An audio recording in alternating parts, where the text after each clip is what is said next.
You're listening to The Big Picture with Edwin Eisendrath on WCPT 820. Hey, everybody. I haven't talked with Pulitzer Prize-winning columnist Will Bunch in a while.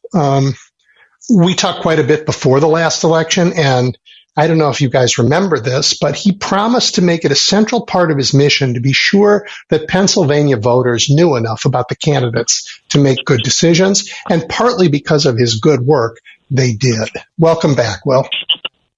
Hey, Edwin, thanks for having me back. I appreciate it. I was just speaking with another member of your profession, Jill Lawrence, a moment ago, and I want to get your opinion on this. You've spent your adult life in journalism. Both the profession and the business model of journalism have come under enormous pressure. Are journalists, is the industry going to be up to the challenge of another presidential cycle coming upon us so fast? Well, that's a good question. I mean, I think,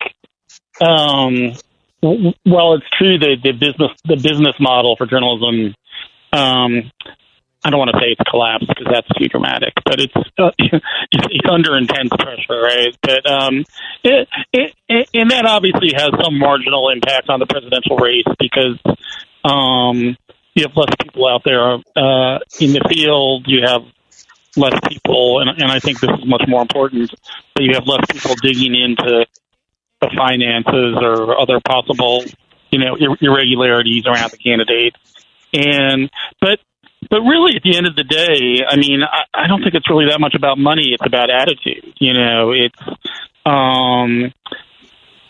American democracy is under attack right now, and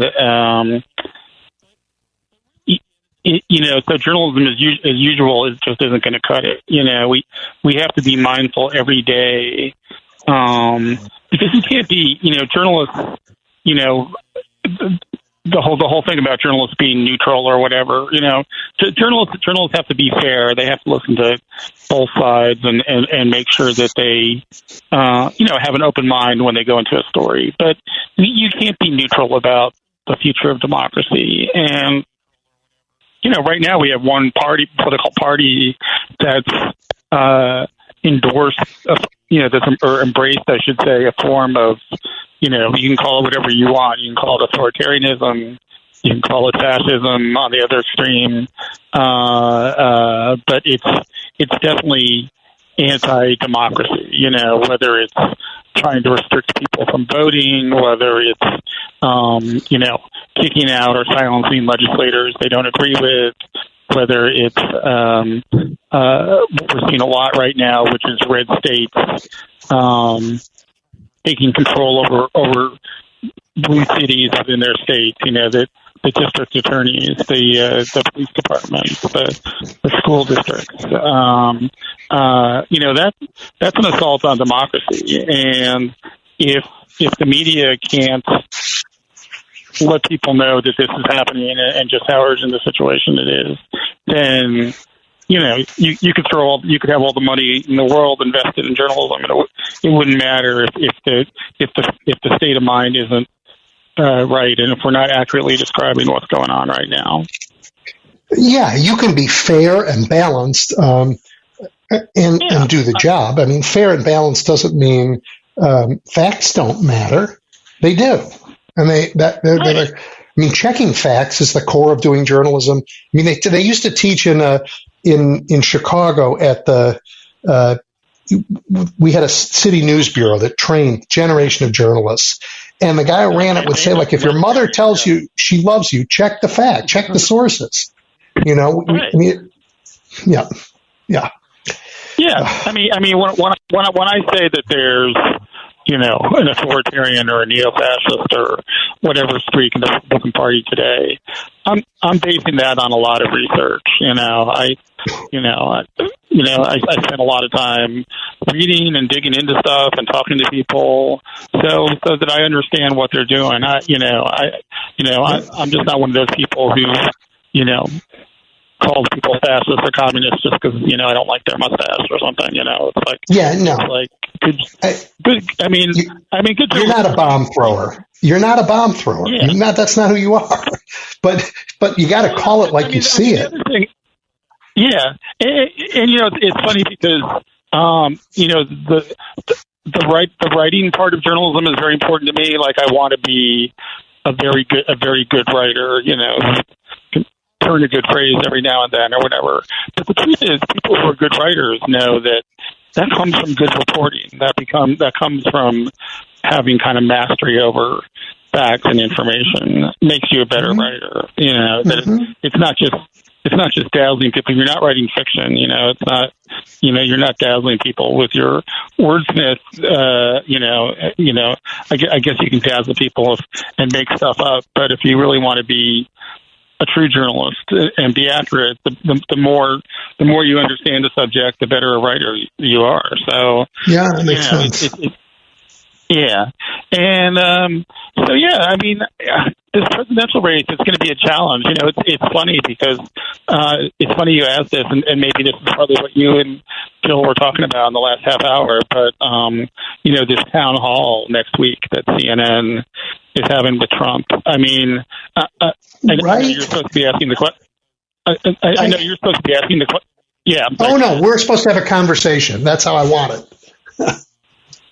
Yeah. Well, no, I was going to turn the table a little bit, maybe ask you a question because I'm of two minds. I'm wondering what you think about it because I'm of two minds because on one hand, I totally get the argument that, Trump is just shouldn't be even in the public arena after January 6th, that his level of politics has just reached this level that's so dangerous, and why are we giving him this free advertising and this free platform? Although CNN, and I've been very critical of CNN in many ways over the years. I mean, CNN does do town halls with everybody, even the people at 2% in the polls get even like, Jill Stein or whatever got a CNN town hall when she was running. So it's not, but the thing is, to me, I'm kind of thinking they should have this town hall with Trump if he's willing to do it, because do it right. Ask him the tough questions because he's not getting exposed to that. He's not. He's out there running and posting on Truth Social or whatever, but people have very little chance to question him. And now we're finding out that one of the few times that reporters did get a chance to question him recently, he had a fit, had a temper tantrum, reporter, and had a tantrum, right? And if he does that on live TV on CNN, I'm thinking America should probably see that. Well, so let me ask you this because it's related. Yeah. What did you think of Marjorie Taylor Greene on 60 Minutes? It's another sort of Rorschach test for journalism. Was that a good idea or a terrible idea? I think that was a bad idea because she's not. Marjorie Taylor Greene is not the president, or she's not running for president. She's running to be a media star of the Republican Party. That is the Republican Party. Yeah, I agreed with you. I thought it was a terrible idea, and then I watched it, Will, and I thought, oh my God, is the country seeing this?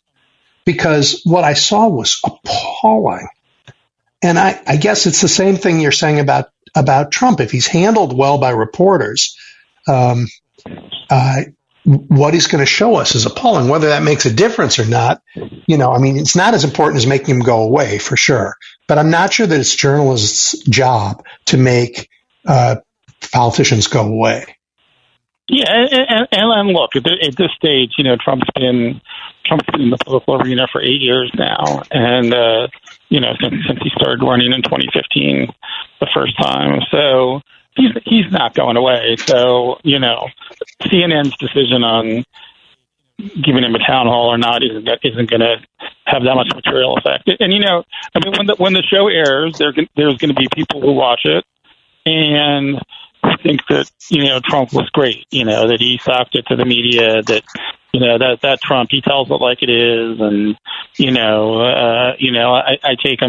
I take him seriously, but not literally, and all that stuff. There are going to be people, but I think there are some people who, there are people, believe it or not, who aren't huge Trump fans, but they didn't like Hillary Clinton, or maybe they didn't like Biden or whatever, and they're on the fence, and there are some swing voters out there, and if Trump gets out there and really embarrasses himself that in such a way that you'd have to be just a zealot not to see it, I think that could be good. Yeah, maybe. I don't know how he opens his mouth and doesn't end up in more legal trouble. I mean, he's going to have a ruling probably against him on the E. Jean Carroll case by the time he shows up on TV. So, it's going to be really interesting from that perspective. Yeah, I do not plan on watching it, but I'll read about it. Yeah, right, exactly.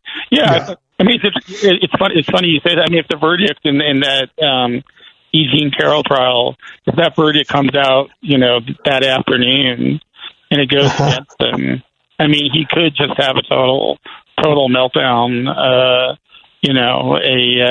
network, the movie network, style mad as hell. Or he could not show up, and CNN better be ready to backfill. Yeah. Yeah, well, that's right. Well, yeah, he's planning not to do a couple of the debates. So, yeah, that's one big decision. But there's going to be many, many decisions between now and November 2024 in terms of the media and how do we handle this thing, because things in politics are just getting less and less normal. So this is going to be the first election where we have to deal with deep fakes and really deal with them. Right. And these are candidates are very susceptible. I mean, it seems like we've seen that a lot already with Biden, right? That they're always trying to, because their biggest thing against Biden is the fact that he's old and maybe he's not all there. So they love to doctor these videos to make it. You're going to see videos of him. Will, you're going to see videos of him in an ambulance going to the hospital on life support. All nonsense, all made up, but they're all going to look good.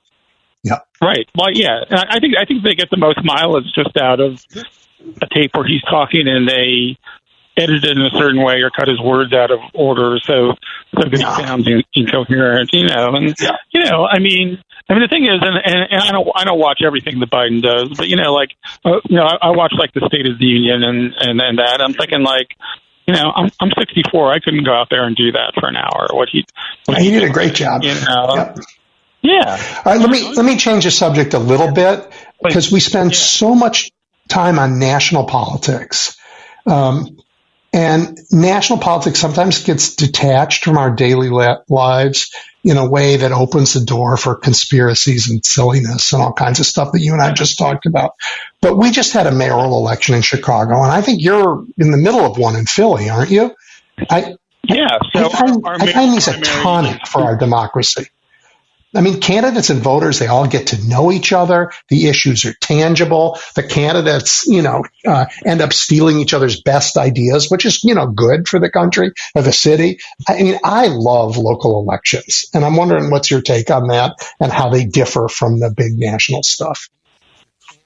That's interesting you say that, because, I mean, it may be it's just a case of timing is everything. But, I mean, the big story in our mayoral race in the last 24 hours is kind of a reminder of how local politics is getting ruined and becoming like national elections, which is this hugely funded super PAC that's trying to take down our most progressive candidate. His name's Helen Gim, and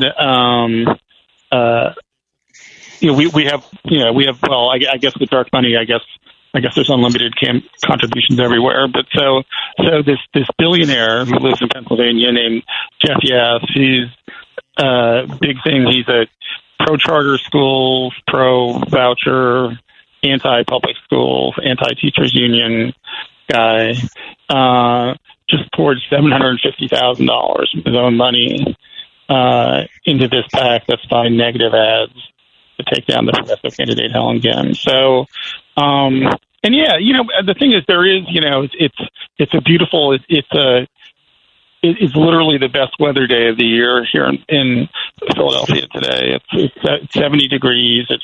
It's blue skies, and the election is 9 days from now. It's May 16th. So it's a primary election. So there's people out. There's people out door knocking and going through neighborhoods. And you're right. It's the Norman Rockwell democracy that we all want.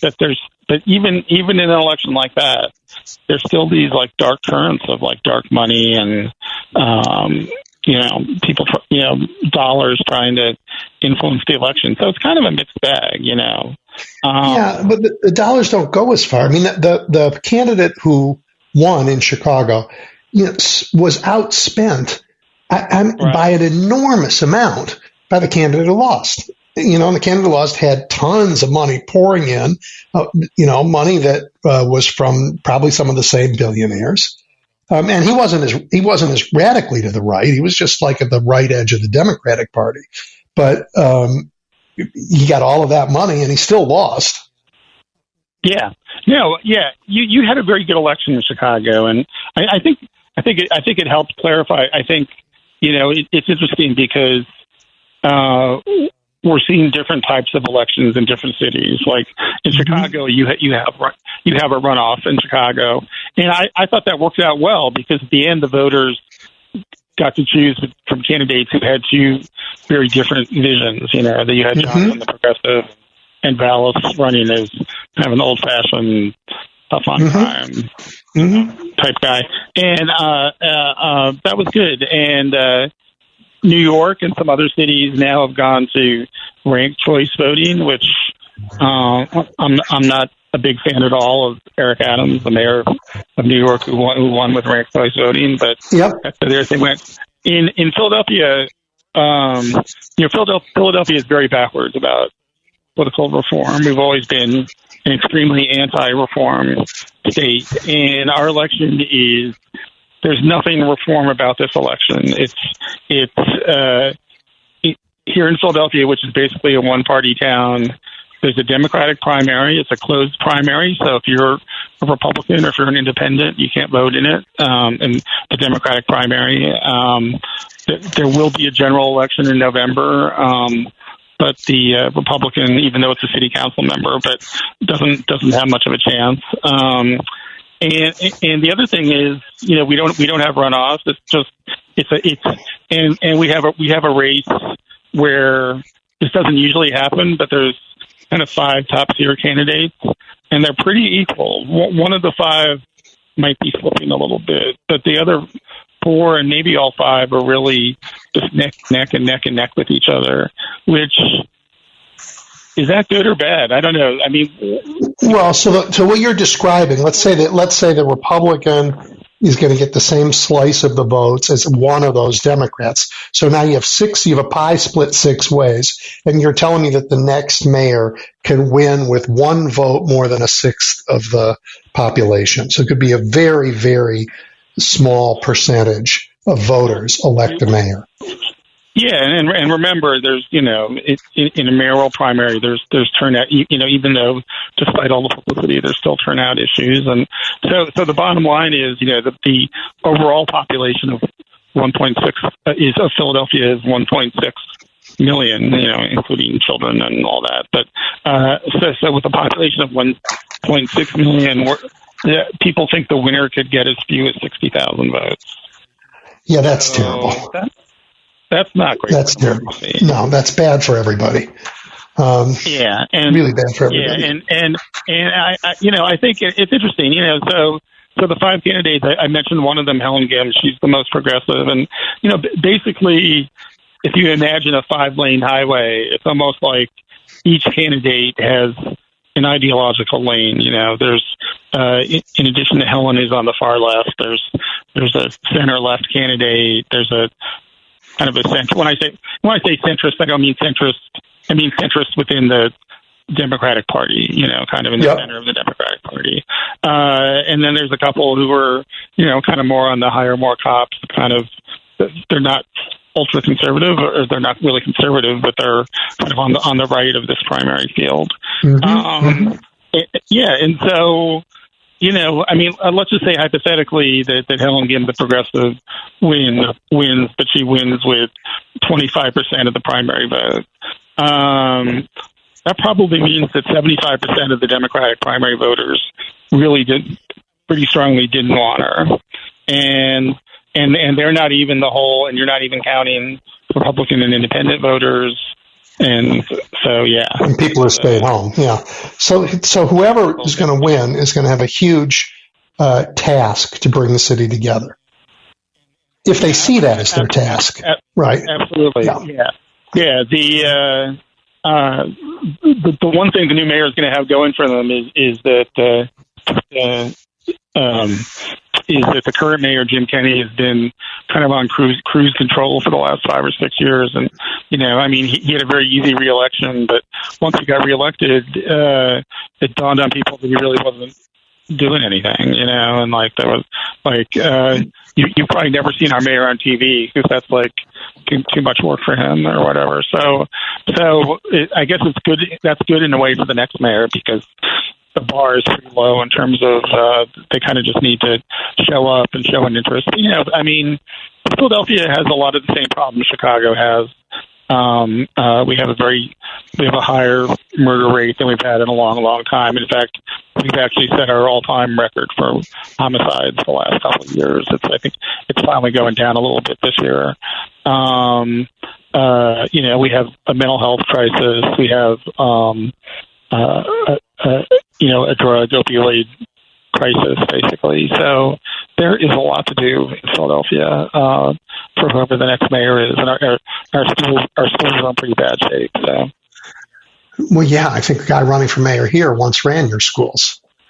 And did not really help the situation much. That's what I hear. Yeah. So, but I'm bullish on cities. I think COVID was really hard. COVID and the changing way we work, which was accelerated through COVID, work and shop, which has done real damage to the real estate markets and how we use buildings. All of that has to change, and that's going to be painful. But I still think the future is invented in cities, and the creativity and energy of American cities is awe-inspiring. Yeah, no, I think you're absolutely right. And what's interesting is, I mean, I grew up in the 1970s when cities were really kind of falling apart, and at that time you had people moving away from cities in droves, and moving out of cities. And what's happening now, which you just kind of mentioned, is the nature of work is changing dramatically. A lot of the types of jobs that took place in city office buildings, people can do from home now, and they want to do from home. But what's interesting is a lot of people want to make that home in a city. They want to live in a walkable urban neighborhood and work from home, and then be able to go out to the coffee shop or work from the coffee shop or whatever. They want that environment. So like you said, I mean, I think the challenge is how do we convert the nature of the cities to make them more residential and less commercial, because that's the nature of who wants to be in cities right now going forward. So, yeah. All right, I have one more topic. It's one of your favorite topics, which is higher ed. Yeah. And, you've argued that American higher ed is unsustainably expensive, that the debt burden graduates take with them can be bigger than the value of the education they get. But I know you're all, so there's a lot of things that higher ed are doing that are no good. On the other hand, you can't be a fan of the Maoist-style attack on higher ed from the MAGA crowd, right? So what do you think about all of this? Oh, yeah. I mean, my book that came out last year about the intersection between higher education and politics, after the Ivory Tower falls. I mean, even though the subtitle of the book is how college broke the American dream, right? So that's pretty negative. But the thing is, the whole point was, I want college, I want higher education to get it back together. I really want to see higher education become accessible and affordable, and take place in an environment where people feel they can study the humanities, like English or philosophy or something history, like that. Right. Yeah, right. Yeah, history freak, right? So, so I want that. But I also argued in the book that we still live in a country that, for a lot of reasons, some of them perfectly understandable, about half the young people coming up aren't going to be going to, well, at least not to a 4-year college. Some people are going to go to a 2-year college, but some people aren't going to go to college at all. But we also, if we're going to mount a major crusade to save college, we also need to be doing something for those folks. We need to have, if you're going to have free public universities, you should have free public trade schools. You should have, sponsored apprenticeships and, gap year programs and other type things for people who aren't going to be getting a bachelor's degree, because that, as I take a whole book to argue, but I mean that became the secret sauce for political amendment. This divide between the educated and the uneducated.